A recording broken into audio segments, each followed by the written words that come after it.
Corona संक्रमण की दूसरी लहर पिछले बार की तुलना में अधिक खतरनाक है, लेकिन इस बार कोरोना से ठीक हो चुके लोगों में पोस्ट कोविड के अलग अलग तरह के लक्षण दिखाई दे रहे हैं। डॉक्टरों के मुताबिक इन लक्षणों को नजरअंदाज किए बिना तुरंत पोस्ट कोविड ट्रीटमेंट शुरू किया जाना चाहिए। कोरोना से जंग जीतने के बाद कई लोगों में अलग अलग तरह के पोस्ट कोविड सिंड्रोम की समस्या दिखाई दे रही है। कोरोना के पहले पीक की तुलना में न केवल दूसरे लहर के संक्रमण में ऐसे मरीजों की संख्या अधिक है, बल्कि कोरोना के लक्षण भी अलग है। ऐसे ही लक्षणों के साथ IGGMC अस्पताल में बनाई गई पोस्ट कोविड क्लिनिक में कई मरीज पहुंच रहे हैं।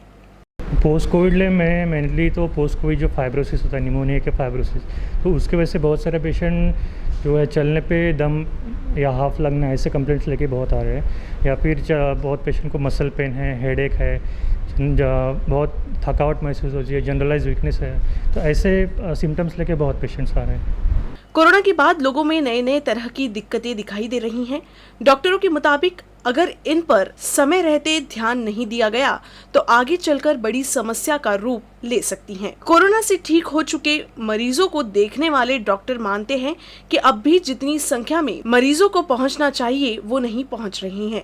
सबसे अधिक ध्यान उन लोगों को देने चाहिए जो अस्पताल में भर्ती रहे हो या लंबे समय तक उनका इलाज चला हो। इस पर देखिए, अभी पहले बार जो हमारे पास पेशेंट्स थे वो कम आ रहे थे। जैसे जब वो पीक हुआ था तो 10-12 ऐसे करके आते थे, फिर बीच में जब डिप हो गया जैन-फेब में तो 4 से 5 या 6-7 आ रहे थे। पर इस समय जो पीक हुआ आया तो इस समय अभी डेली 20, 23, 24 इस टाइप का नंबर्स हैं। तो अभी पीक के साथ साथ पोस्ट कोविड के पेशेंट भी बढ़ गए हैं। जहाँ तक सिम्टम्स की बात है तो प्रेजेंटेशन में पहले उनको रेस्पिरेटरी, खांसी ये सब रहता था, तो अभी शेयर नंबर्स बढ़ गए, उनके जो संख्या है वो रुग्ण संख्या वो बढ़ गई है। और साथ में उनको वीकनेस, फटीग, माइल्जिया, मतलब सांस के साथ साथ उनको जो बाकी की वीकनेस है वो ज़्यादा आ रहा है। कोरोना संक्रमण से ग्रसित होने वाले लोगों को यह ध्यान रखना जरूरी है कि इस बीमारी को लेकर अब तक कोई कारगर दवाई उपलब्ध नहीं है। जिन दवाइयों का इलाज के दौरान इस्तेमाल हो रहा है वो सिम्टोमेटिक मैनेजमेंट के तौर पर हो रहा है। ऐसे में संभव है कि इन दवाइयों के कुछ प्रतिकूल परिणाम दिखाई दे। अगर ऐसा हो भी तो इस पर समय रहते ध्यान देना जरूरी है।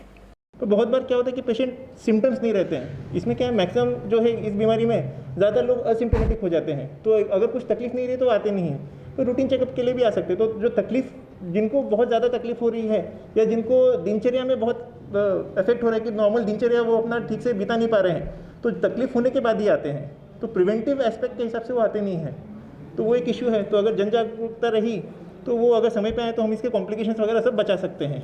IGGMC के पोस्ट कोविड क्लिनिक के डॉक्टरों का अनुभव बताता है कि मौजूदा समय में पिछली बार की तुलना में लंग्स फाइब्रोसिस के मामले कम सामने आ रही हैं, लेकिन लंबे समय तक भारी शारीरिक थकान, सांस फूलना जैसे शिकायतें आम हैं।